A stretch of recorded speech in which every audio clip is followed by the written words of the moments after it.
Cashflow Diary podcast, episode 544. Welcome to yet another exciting episode of the Cashflow Diary podcast, the podcast that teaches you insider tips, tactics, and strategies for creating leverage streams of cash flow into your life. Learn from top-performing entrepreneurs, business owners, investors, and thought leaders from across the globe as they share their secrets to success. Like what you learn on this and other Cashflow Diary podcast episodes? Go to learninvestingnow.com and sign up to receive powerful tips and information that will help you succeed as an entrepreneur and investor. Now, here's your host, investor, entrepreneur, business owner, educator, speaker, author, and master facilitator of Robert Kiyosaki's cash flow game, Jay Massey. All right, ladies and gentlemen, welcome back to another episode of the Cashflow Diary podcast. I'm your host, Jay Massey, and I'm glad that you are here today because you and I, we know many things. You know about your business. You're out there building cash flow. You're doing something to earn an income. Now, what's also interesting is that many of us, over time, we get to a point to where we have extra funds or we're trying to achieve a particular goal. And then the idea of, what do I do with this extra money that I'm not putting back into my business? Where does it go? How do I invest it? How do I make my money make money? Now, there's a lot there in that one sentence, and we're going to unpack a lot of that today because I have someone with me today who I believe is going to say some things that, is going to be so profitable for you. And I'm hoping that you are listening intently because what's going to happen for you and I today is that we're going to learn techniques, concepts, ideas that are powerfully simple when it comes to investing. We may even hear some things that, man, I don't know if I agree with that, but here's what I'm going to tell you. Give us time. Hear the end, because at the end of the day, what's important is that you get to your goal with your money, just like you do with your business. And I have with me today the man from fearlesswealth.com, none other than RC Peck. And I'm excited because he wants you to know that it's time to stop diversifying. So let's get ready to listen, love, and learn from RC Peck. RC, how you doing? I'm doing great. Thanks for having me. I am excited because very few people are willing to say, don't diversify. So I am definitely eager to get to that part of the story. But first, I must ask you the same question I tend to ask everybody the first time that they're here. Are you ready? I'm in. All right.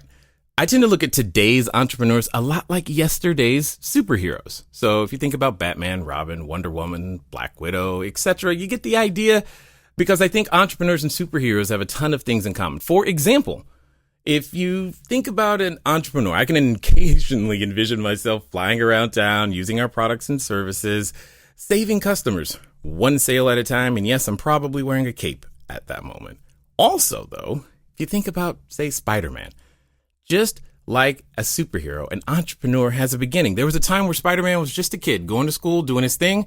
And then one day he gets bit by a spider, discovers, I have a superhuman ability. And now he's presented with a choice. Do I use this for good or evil? So my question to you is as follows. Before Fearless Wealth, before being on places like Bloomberg and CNN, CNBC, before investing even came to your mind, what we want to know is, who is RC Peck? You know, when you ask that question, the first thing that hits my brain is when I was in 7th grade. Okay. And I was taking martial arts. And the main place I went was in Arlington Heights, and I lived in Barrington. So it was about a half an hour away. Mm-hmm. And at the Arlington Heights site, I could buy throwing stars for $2. Okay. And I could sell them for $8 at school. Okay. So I would have my mom or dad, I'd go there every Saturday, but I'd then have them sometimes take me midweek and go, oh, I want to do another night of Taekwondo. But what I was really doing was going there and taking my $20 or my $30 and buying 10 or 15 throwing stars, going to school in 7th grade and then selling them for buy them for 2, sell them for 8. And I did that. And I was like, this is amazing. This is amazing. But I eventually stopped because a guy, and I remember him. He was popular and I wasn't. He came up to me and goes, I hear you're selling throwing stars or Chinese stars. I was like, maybe. Because I was like, am I about to get in trouble? Right, because, right. You probably shouldn't be selling weapons. Yeah, that's kind of what I was thinking. I'm like, he's a weapons dealer already. This is interesting. Like, this is the 80s, but I was like, this is great. Like, I like this. And so when you asked that, kind of the first thing I thought of was it made sense for me to do that. And obviously my parents knew what I was doing, or maybe not so obvious, but they did. And also I stopped before I got in trouble, but I loved this idea of using a little effort, but more kind of intellectual property. I didn't have these words or ideas in my brain at 12, but that I could buy something for 2 and sell it for 8. Right. I mean, it was natural, but I gotta say something here. You gotta understand that most people opt for candy at that age, but the idea of throwing stars, I must know. How did you identify a need?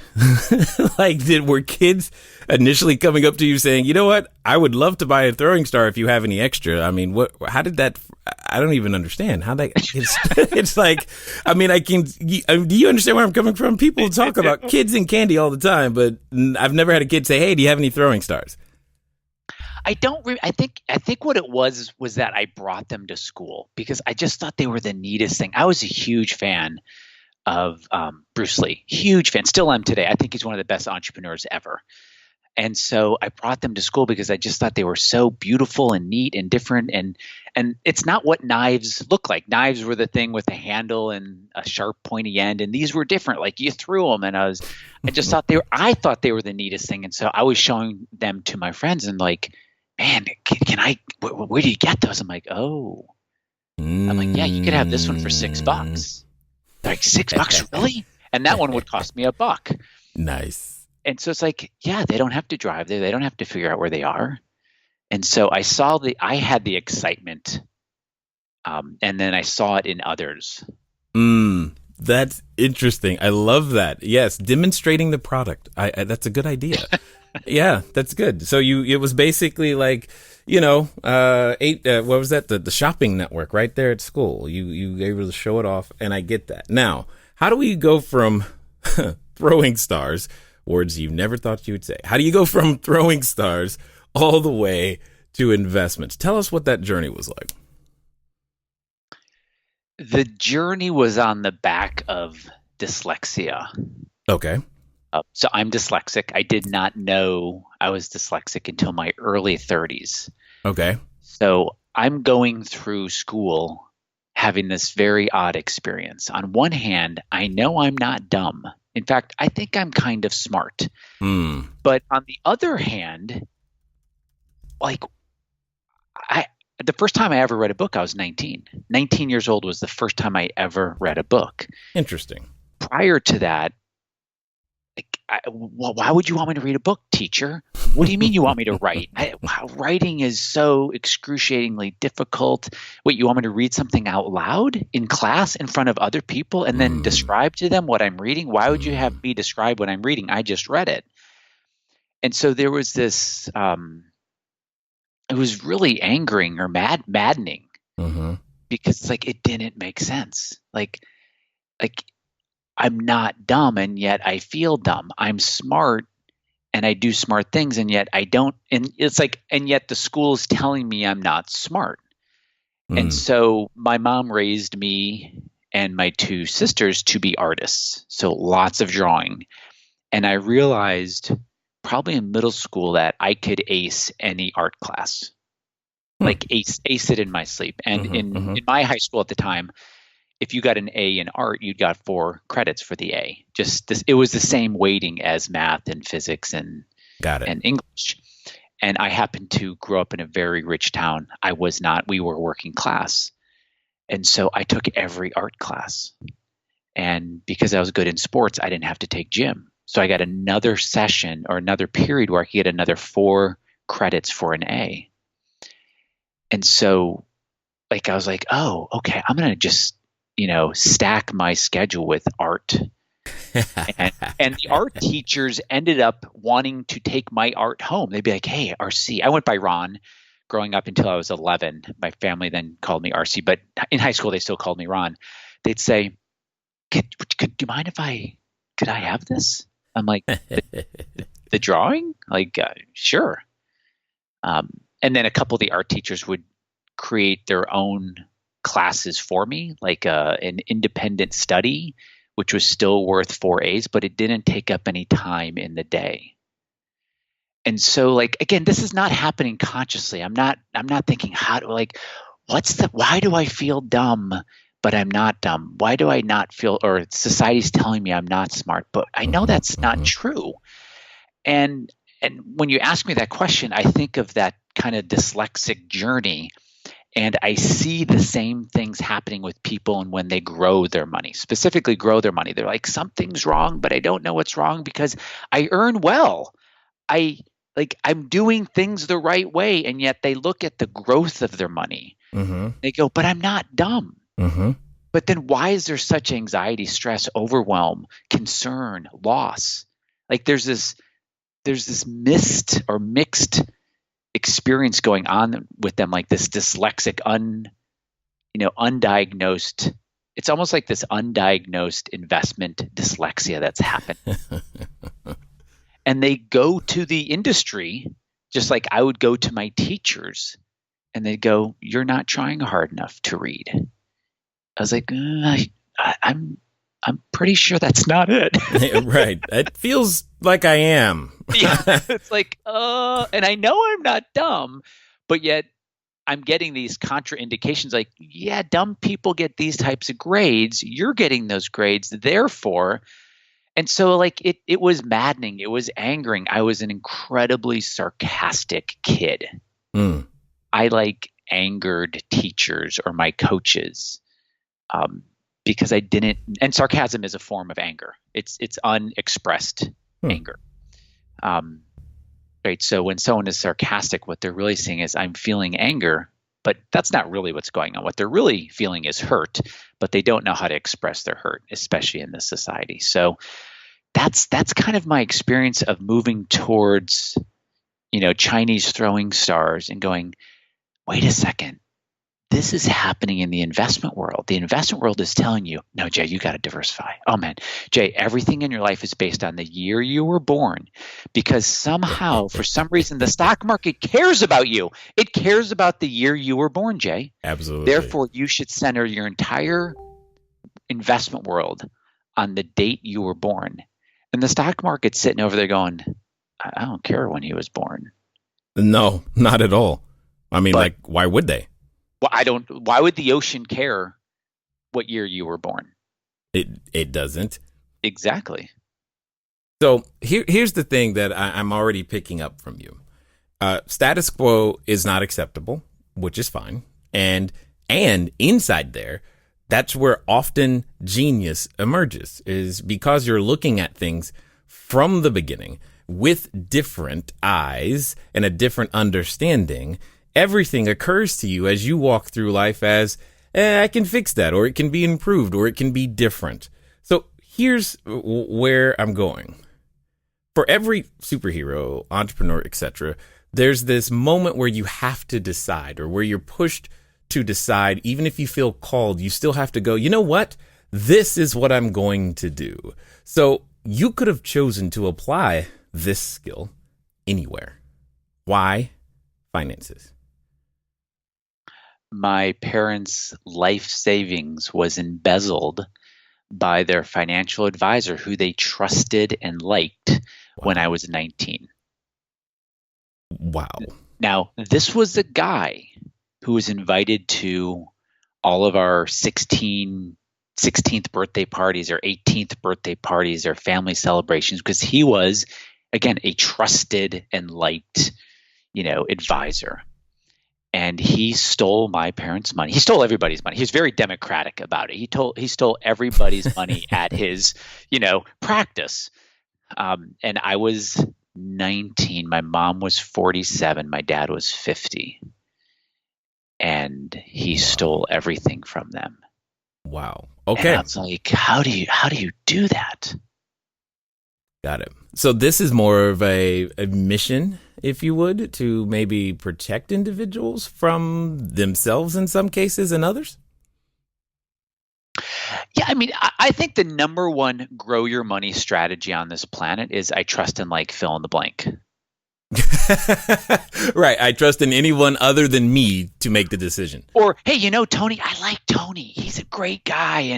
And his house is bigger than mine. And his wife's a little bit better looking than mine. And he works at name brand, big box advisor. And I like how I feel. I like how he makes me feel about me. Got it. You know what? I trust him to this whole area of confusion and nuanceness that just scares the heck out of me. Well, and that's the thing. Okay, having been in my former life, and you would have no way of knowing this, but I was a financial planner. Part of what irritated me was my inability to offer my customers exactly what I felt that they needed, and it was worse because they all wanted the same packaged stuff, and I'm like, that doesn't work for you. But because that's what was endorsed by, I don't know, television and everyone else that they saw, they're like, well, that's what I'm supposed to do. Yet, when you talk to individuals who we've seen or admired or read books about, that's not quite what they did. They were over-indexed in one particular industry or just stay focused on this one thing. And make that work before they started trying to do anything differently. My question to you is simple. Where does this idea of diversification come from, and why is it so well propagated? It comes from research papers between the 50s and the 70s. Okay. It comes from a place before there were really computers as we know them today. It comes from academia. It comes from people wanting to get their PhD, and you get your PhD by the guy who wrote the paper, and he's only going to give you your PhD if you kind of agree with his thesis. And this is well known in the academic world. I think it was Max Planck who said, "Science moves forward one death at a time." Oh, wow. Okay. Well, let's try to make some changes in our money without having to die. Well, no, not our deaths, but the people who lay down these beliefs. Got it. Okay. Oh, I see. Because they're gone. Totally understood. So, but yet at the same time, today, when you talk to someone, anyone, in fact, many of the people who are listening right now, assuming they've made it this far, because we said don't diversify at the beginning, they're like, they don't know what they're talking about. But let's just assume that they're still with us. Most people feel like that's wise. It makes them feel comfortable. Yeah, look, if you want to go to Seattle and you're in New York City, you can get on a flight that's an oversubscribed flight, right? There's waiting lists down the terminal, and that flight takes off and heads east over the Atlantic on its way to Seattle. Right. So if you know what the United States looks like, you'd have thought the plane would have started heading west. But it didn't. It's heading around the globe. So diversification is going to get you to Seattle. It's absolutely going to get you to Seattle. Now, it's going to take like 29 hours on a flight. Yeah. Right. Or, again, you could say get on the flight across the terminal that's pretty empty. There's a lot of open seats. And you can get on that plane, and that plane can fly west to Seattle and take about 4 or 5 hours. So people are not wrong when they say, no, look, I'm getting closer and closer to Seattle. No, diversification works. The answer is, but what do you want to achieve? You weren't given the option of 2 flights. You were given 100 different options of flying east over the Atlantic. And so you just presuppose, you assume, well, I could take the Concorde around the globe. I could take the 747. I could take a puddle jumper, right? But because everything's framed as head east, head over the Atlantic to go around the globe. So in a sense, everybody's right who says it works. And the answer is, yeah, it works. If you want to drive, 30 miles an hour across the country, right? Now I'm adding in a different metaphor. That will get you to where you want to go. Or you could say, well, look, is there a way to drive like 75 when the road is dry and flat and straight and the sky is blue and there's a 6-lane highway? Like, is really driving 70 dangerous?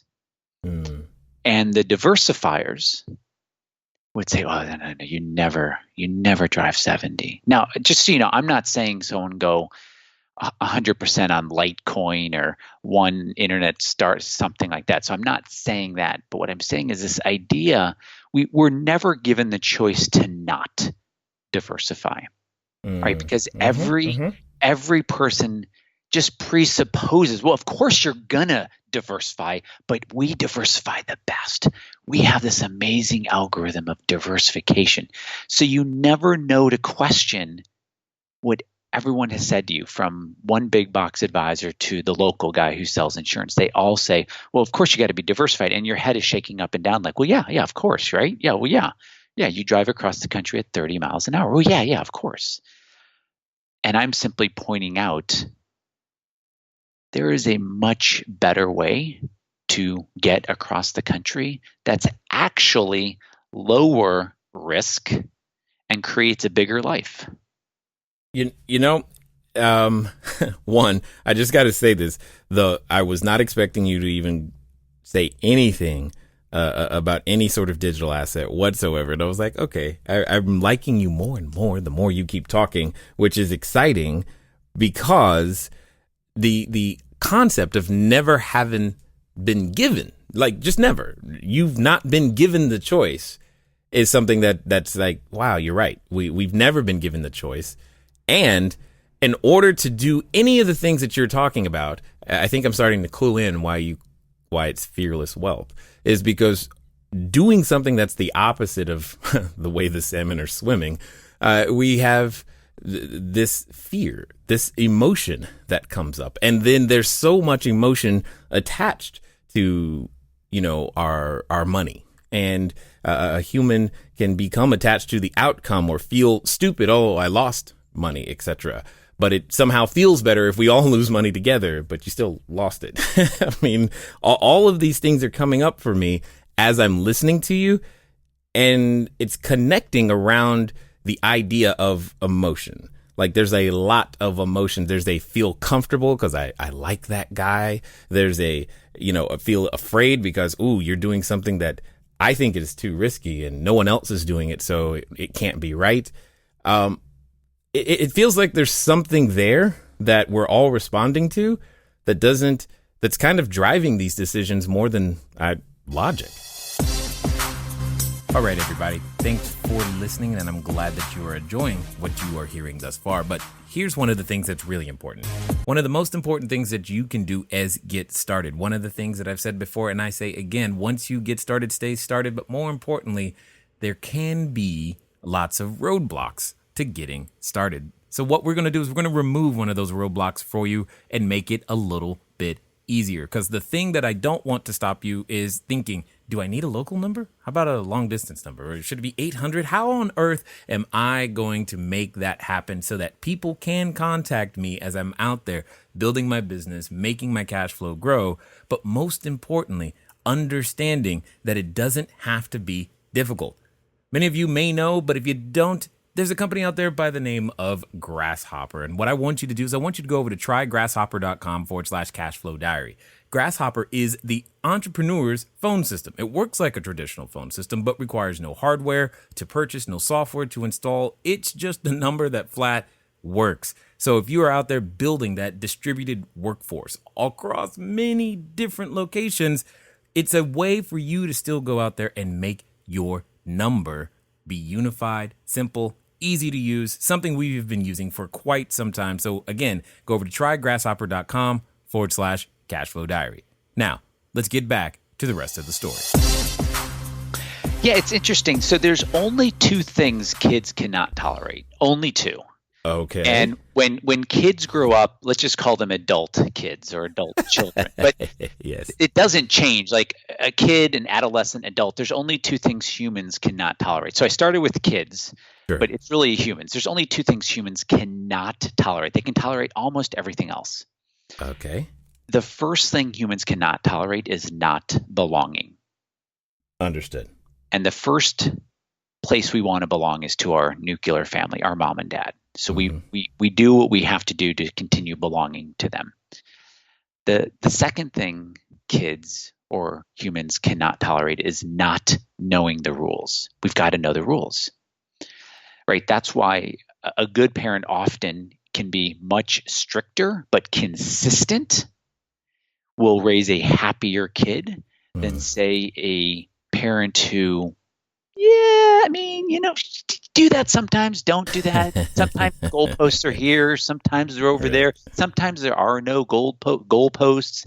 Right. That kid is going to grow up much more unhealthy, with a much more unhealthy behavior, because he or she doesn't know the rules, right? And you said it, right? When you lose with everyone else, right? Every advisor, I'm guaranteed, has said to someone, "Hey, I lost too." Oh yeah, my mom lost too. Like, oh, high five. We both got screwed. Like, and yet it's true, right? Because it's the belongingness. Like, okay, look, I will lose half my wealth if everyone else loses it, but not by myself.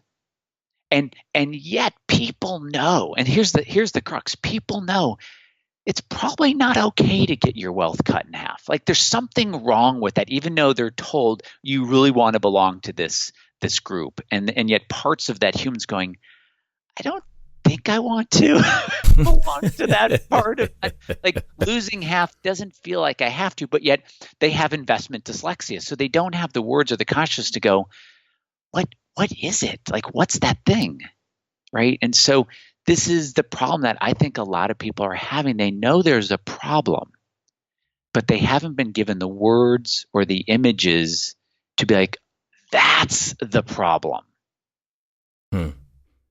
So let this be clear. Let's be direct. What are those words? What are those images? How do we, for lack of a better way of putting it, set ourselves free? So absolutely. The first thing is you have to look at a picture first. So let's just use the stock market, for example, because for a lot of people, the stock market loads up an incredible amount of angst and overwhelm and, mad and sad and afraid, which those are 3 of our 4 feelings. So it loads these things up almost simultaneously. So one of the ways that you can shortcut that experience is, let's say you read a news story, or you read a headline that says, bloppity blob, market crashed today by 0.12%. But the way you're hearing it in your brain is just how I said it. And I purposely used a very low percentage point. But I used the word crash. It is crashing right now. Right. And I mean, it is bad out there. It's down 2 points today. Okay. So I'm turning up the volume on what's happening in your brain, which is your amygdala is absolutely freaking out right now. It thinks something with large teeth and claws is sprinting towards you, because your amygdala is going, oh my God, I think I might die. And your amygdala is telling your limbic system, cortisol, turn the cortisol on, dump the brain with cortisol, which is a stress hormone. And so your brain absolutely goes into a fight or flight situation. Now, it doesn't know it's 2019 and you drive a Lexus and you have air conditioning. It doesn't know any of that stuff, because the brain is based more on, 100,000 years ago. But what if you saw the headline, or you just saw a little bit of the headline, and you knew immediately to go look at an image? Because what's happening in your brain when you read that headline is it's loading up a feeling, it's loading up images, it's loading up gustatory feelings.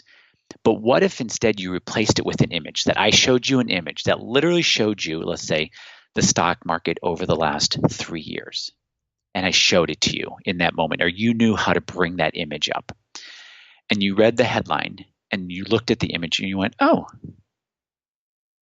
well, I know up and to the right means okay. I'm okay.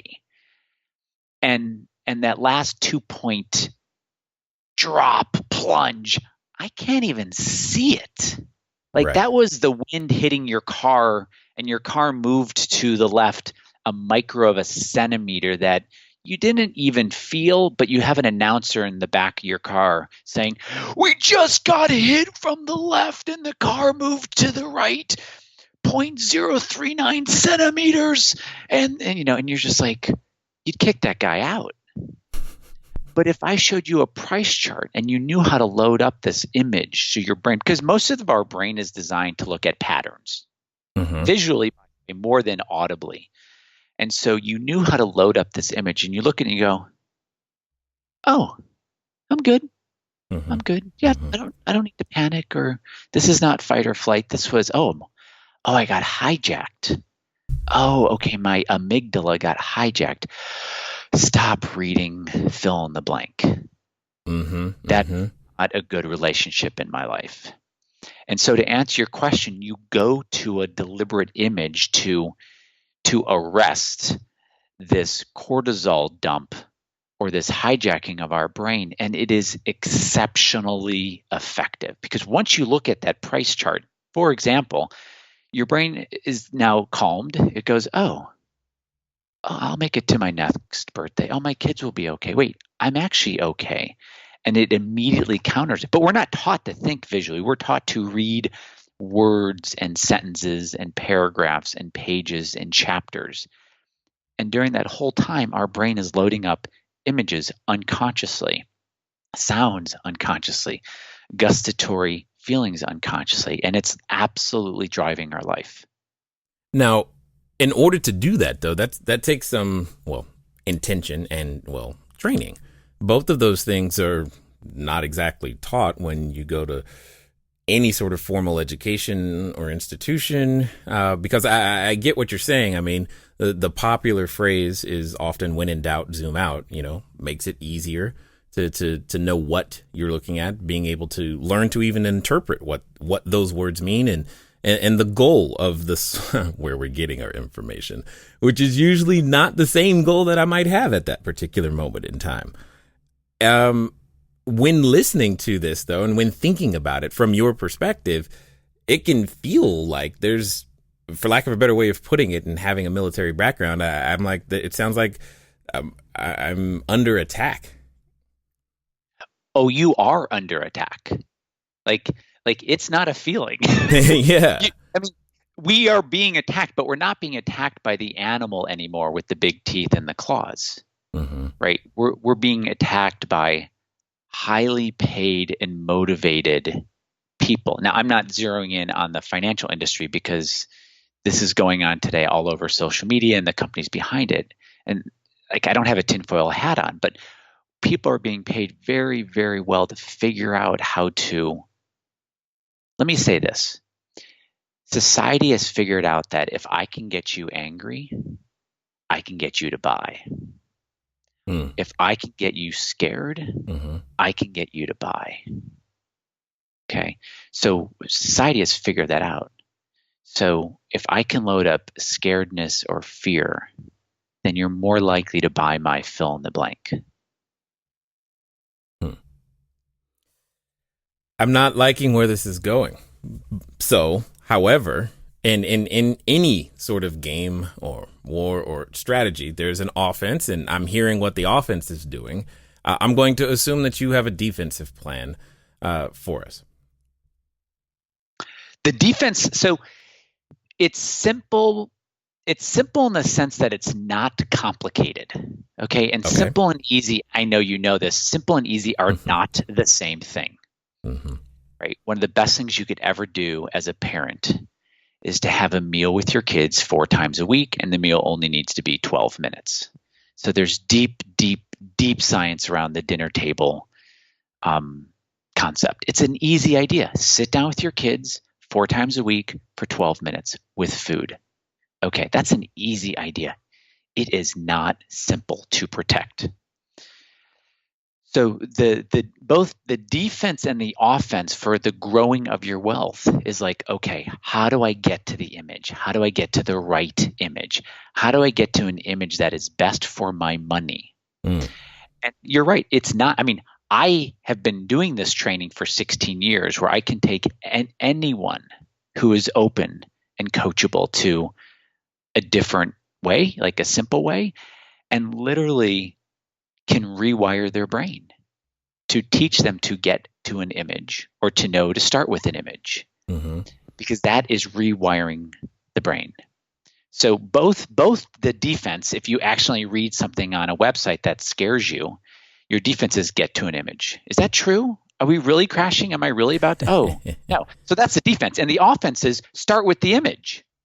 So when you get hit during the day, even if it's people you love and they're like, oh my gosh, God, did you see the market crash today? Because those aren't their words. Those are the words of someone else they read and they believed them and they're passing them on to you. Oh my God, the market crashed today. Like when someone says that to me, I go, what does crashing look like? Right. And they're like, well, you know, like when a car crashes, I'm like, oh, you think cars are crashing because the market was down 17 points. Yeah, it didn't. Right. Yeah. And that's the thing. I think this emotional attachment though to, at least I've observed all of it. I observed the greed, the fear, the excitement, the self-worth. So much is attached to that. And yet what you're saying is that in order for us to be successful in this particular area, we have to somehow disassociate ourselves from that, which I think is true. And I keep thinking again about the men and women in our armed services. They're well trained to disassociate, have it literally stay focused, even though bullets and bombs are exploding around you, and get the job done. And it feels and it sounds, at least when you're talking, it sounds very, very similar. And I'm like, wow, okay.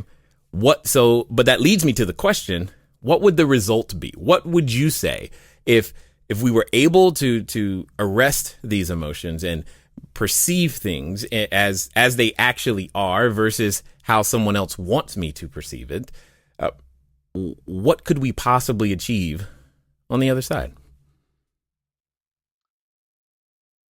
What people achieve is a bigger life, right? So they become bigger difference makers, and they become difference makers first to themselves and then to their cause and their community and their family. And if they're part of a church, to their church, they become bigger difference makers, because what happens is people are unaware how much of their life force, how much of their attention, how much of their time is actually being sucked away by unneeded angst or overwhelm in their life, right? Our lives are broken. I believe our lives are broken down to 3 parts: our health, our wealth, and our relationships, which I call self, because it's yourself and it's your life. And so you think about, if my wealth doesn't need to hijack me or take up what it's taking up, I can then start to give back, right? I can give back my time. I can give back my money. And so, if someone has $1 million in the bank at 40, all things being equal, they're probably going to be a bigger difference maker than, say, if they have 100,000. And the stock market or the markets, it's an incredible way to grow your wealth, but we've never really been taught or trained to do it in a non-University of Chicago academic papers out of the 1970s and before, right? So we're using an incredible amount of effort, right? Because the boat that we're sailing has these foot wide holes in the hull, and we keep being taught to make bigger sails and more sails and this sails and that sails. It's like, first let's just patch the hull. Like, let's get that fixed first. And so the result is that bigger life, which means the non-diversified person, which I know you know this, but you don't start 9 companies and hope one of them works out. You start one and you focus on that. And then it may be the second one that works out, right? We don't diversify almost anywhere in our life. You don't marry 7 people. Oh my God. Yeah, no.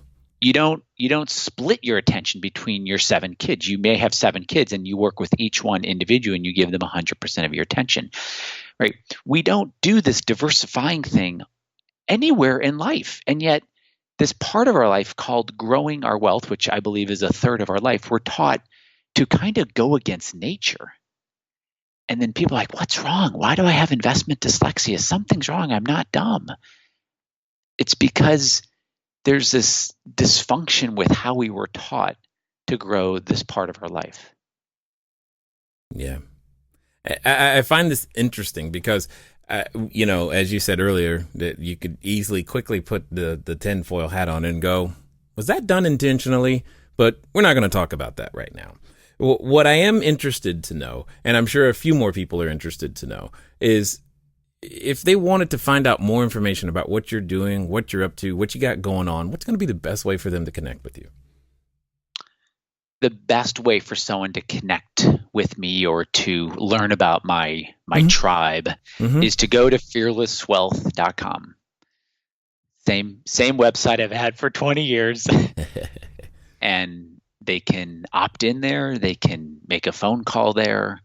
That it's the next step is the easiest once they go there. Totally understood. Now, as we wind down, I've got a question for you because I'm curious to hear your response. I mean, there's a number of individuals who have listened and they're like, okay, this makes sense. I'm ready. I got it. Or we've been able to get them to what I like to call the precipice of decision. It's that point where you make that decision in your head, but also at that same time, like I know, especially in this area of our lives, there's always that voice that accompanies those decisions. And it says things like, oh my God, you're going to do what? You realize that nobody else is doing that. And what happened last time you tried something different? And really, you're going to have how much money? I don't think you can do that. And for some people, they're related to that voice. So my question to you is as follows. Let's pretend that this time it's going to be different. This time they're going to follow through. They're going to do exactly what you suggest. And they're going to do so in the next 24 to 48 hours. What would you suggest that they do? I would suggest 2 things. Mm-hmm. One, notice that the voice has always been there. So it's not going to go away, right? If it's there today, it's going to be there in 9 years and 24 hours to 48 hours. So those who are waiting for them to be different before they do the training will never happen. And they already know that. The second thing I would say is pretty quickly, if someone wants to jump to the front of the line or just walk to the front of the line, they can schedule a call with us and we can show them. And this is the great thing. Part of what you're saying is, how can you verify this? Like, give me some verifiable evidence, not like over mathematized, but just how can you, I want to verify this. And the neat thing about thinking visually with your money is A, it's immediate, but B, you can verify this very quickly, right? It no longer has to do with I trust and like RC, right? I tell my students and my clients, you'll never have to trust and like me. You probably will sometimes, and sometimes I might be mad. You might be mad at me, but know that you don't. It's not necessary because you can verify. Like if you're a good mechanic and you know how to fix your car, but you don't have time or you don't want to, you know how to verify what the mechanic's doing. You may want to like him or not like him, or you just may want to go to the best mechanic, but they're 2 separate things. So I think that's probably what I would say, that to get to a verifiable place is actually very straightforward and something we do with, curious or interested people all the time. So they go, oh, that's what you mean. Wow. Okay. What's next? This is interesting. Got it. I love the fact, I resonate very well with individuals who just don't accept the status quo and are willing to ask the questions, regardless of how uncomfortable it may make someone feel, or ourselves feel, even for that matter, because I can imagine that there have been some unique experiences that you have had and your students have had because they were willing to learn to question, call up those images, and be different. So one of the things I want to do is I just want to be the first one to say just thanks. Thanks for taking the time to share your knowledge, your wisdom, and your insight here with us today at the Cashflow Diary. This has been great. I really appreciate the space that you created for this conversation. So thanks for that. All right, ladies and gentlemen, you know what time it is. It's time for you to move at the speed of instruction. What does that mean? That means, well, fearlesswealth.com. Look, go, win now. Why? Because you know you absolutely heard something. You know you should be questioning more. You know that, man, I've made a lot of money and I still don't have what I thought I would have at this particular moment in time. There's probably something going on with that programming. Let's go figure it out. Let's go get different pictures in your head. When should you do that? You know it's now. And here's the fun part. No one is asking you to sell Chinese throwing stars. So you know you can do it. Ladies and gentlemen, it's been fun talking to you guys today. I look forward to talking to you soon. Until next time.